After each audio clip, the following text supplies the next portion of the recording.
De todas las mentiras que he escuchado a lo largo de mi vida sobre asuntos históricos, quizá entre las que más me molestan, estén las relativas al papel ejercido por España en América. Las que conforman la leyenda negra que acusa a España de genocida y esclavizadora de los pueblos americanos durante la conquista. Y me molestan porque son acusaciones falsas e infundadas, que a base de ser repetidas e introducidas con calzador en el ideario popular, hemos acabado por creérnoslas hasta los propios españoles. Todo proceso histórico conquistador o colonizador conlleva el uso de la violencia y de las armas. Si bien el Imperio Romano invadió y conquistó España desde el siglo III a.C., a nadie con un mínimo de inteligencia se le ocurriría hoy decir que Roma es la culpable de la aniquilación de España y del sometimiento injusto de nuestro pueblo. Más bien, los españoles mantendremos una deuda eterna con Roma por habernos dejado un legado inigualable tras su paso, latinizándonos y regalándonos su influencia y su organización. Algo parecido, o quizá de superior magnitud, sucedió en lo que respecta a la transmisión de riqueza a América tras nuestra llegada. La diferencia, sin embargo, es que el Imperio Romano no tuvo la mala suerte de contar con un enemigo anglosajón que volcara sobre él durante siglos infinitas mentiras y leyendas destinadas a diezmar su legitimidad y grandeza incontestables. La historia, como vemos, es al final una sucesión de conquistas, y si bien se cometieron algunos casos aislados de maltrato durante los períodos de introducción y de conquista, inevitables teniendo en cuenta las gentes, las circunstancias y la época, España no ejerció sobre los nativos americanos ningún tipo de genocidio ni esclavitud generalizado. Muy al contrario, podemos decir, y avalarlo con documentación y hechos contrastados de la historia, que España fue el único país de Europa que siempre protegió en su conquista a los nativos de todos nuestros territorios de ultramar, garantizándoles una vida digna y unos derechos integrales. Pocos años después de nuestra llegada a tierras americanas, y en virtud de nuestra condición de reino católico, clave en nuestra posterior relación con los indígenas, y del impulso de nuestros frailes franciscanos y jesuitas, fuimos los propios españoles quienes dictamos multitud de normas, leyes y decretos oficiales que protegían a los indígenas de cualquier abuso.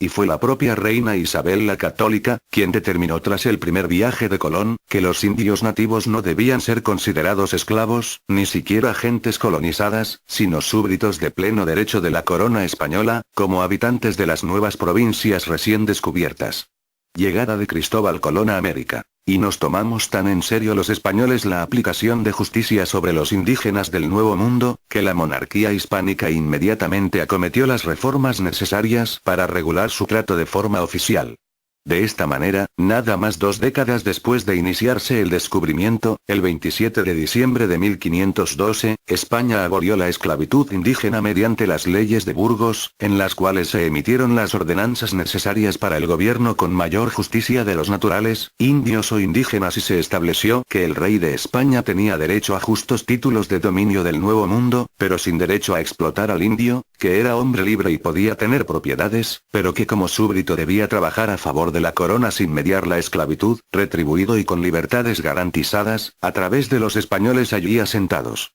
España anteponía la evangelización de los nativos a cualquier otra materia, nativos a quienes consideraba hermanos cristianos, dejando a un lado las excepciones salvajes que efectivamente se pudieran dar y de las que de ninguna manera fue culpable España como unidad. El emperador Carlos I mandó constituir una comisión que determinara la limitación de los derechos de los españoles en sus encomiendas. En resumen, en lo relativo al trato a los indígenas, las leyes nuevas aportaban lo siguiente. Sobre la esclavitud. Cuidar la conservación y gobierno y buen trato de los indios, que no hubiera causa ni motivo alguno para ser esclavos, ni por guerra, ni por rebeldía, ni por rescate, ni de otra manera alguna. Que los esclavos existentes fueran puestos en libertad, si no se mostraba el pleno derecho jurídico a mantenerlos en ese estado. Que se acabara la mala costumbre de hacer que los indios sirvieran de cargadores, tamemes, sin su propia voluntad y con la debida retribución. Que no fueran llevados a regiones remotas con el pretexto de la pesca de perlas. Se dictó orden a la Armada Española para la persecución y castigo de las naves esclavistas inglesas, holandesas y portuguesas que infectaban el Caribe con destino a las colonias anglosajonas y a Brasil. Mucho más importantes que Londres, París o la Roma de aquel momento. Y fuimos quizá tan respetuosos y precavidos, que podemos afirmar que los problemas reales de las independencias americanas no fueron causados por España, sino por los trágicos y mal llamados libertadores, que en nombre de una falsa igualdad arrebataron a los indios sus derechos y sus tierras comunales, amparadas por las leyes y los derechos que los españoles habíamos decretado siglos antes. En realidad, las fuerzas masónicas están detrás de las independencias, comenzando por la Revolución de Francia, las 13 colonias inglesas en Estados Unidos, y fueron estas logias las que manipularon las independencias de México y las demás. Nuestra labor en América no tuvo absolutamente nada que ver con genocidios o esclavitudes, y sin embargo sí mucho que ver con el florecimiento en América de una nueva cultura que venía a cambiar para mejor la que nos encontramos al llegar. Descubrimos sociedades tecnológica y humanamente 3000 años atrasadas, generalmente inconexas entre ellas, que en su práctica totalidad practicaban el canibalismo y los sacrificios humanos, y a las cuales situamos a la cabeza del mundo en pocos siglos. Y es España la responsable de haber trasladado a América el urbanismo, el derecho, las economías estructuradas, la agricultura, las universidades, las catedrales, las técnicas arquitectónicas, la influencia del Renacimiento, la imprenta, la rueda, la escritura, la música o la fe, entre otras infinitas cosas.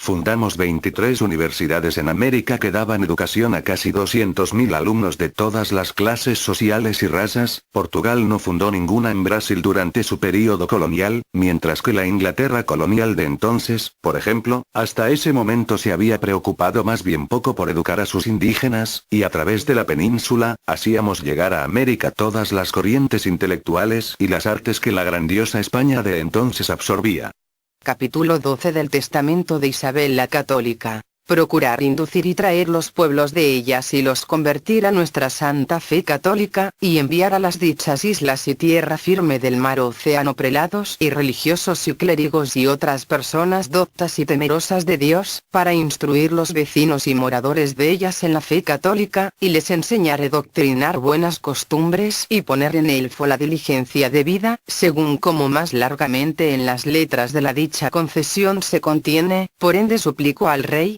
mi señor, muy afectuosamente, y encargo en mando a la dicha princesa mi hija y al dicho príncipe su marido, que así lo hagan y cumplan, y que este sea su principal fin, y que en ello pongan mucha diligencia, y no consientan ni den lugar que los indios vecinos y moradores en las dichas indias y tierra firme, ganadas y por ganar, reciban agravio alguno en sus personas y bienes, mas mando que sea bien y justamente tratados. Si algún agravio han recibido, lo remedien y provean, por manera que no se exceda en cosa alguna de lo que por las letras apostólicas de la dicha concesión nos es infundido y mandado.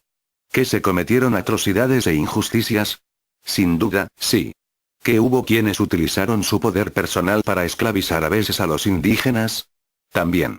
Pero el 95% de las muertes acaecidas por aquel tiempo en América no son producto de las armas españolas, sino de los virus y enfermedades, como la gripe, la viruela, la escarlatina o el sarampión, que inevitablemente se transmitieron de España a América y de América a España entre dos mundos que hasta ese momento habían estado permanentemente aislados entre sí. Por todo ello, creo que es deber de toda la comunidad hispanoamericana conocer estos hechos, para no dejarnos seguir engañando por la leyenda negra creada por el mundo anglosajón y por quienes encabezaron las distintas independencias e hicieron creer a algunos que la bellísima historia común que tenemos no fue sino una vulgar y cruel escabechina.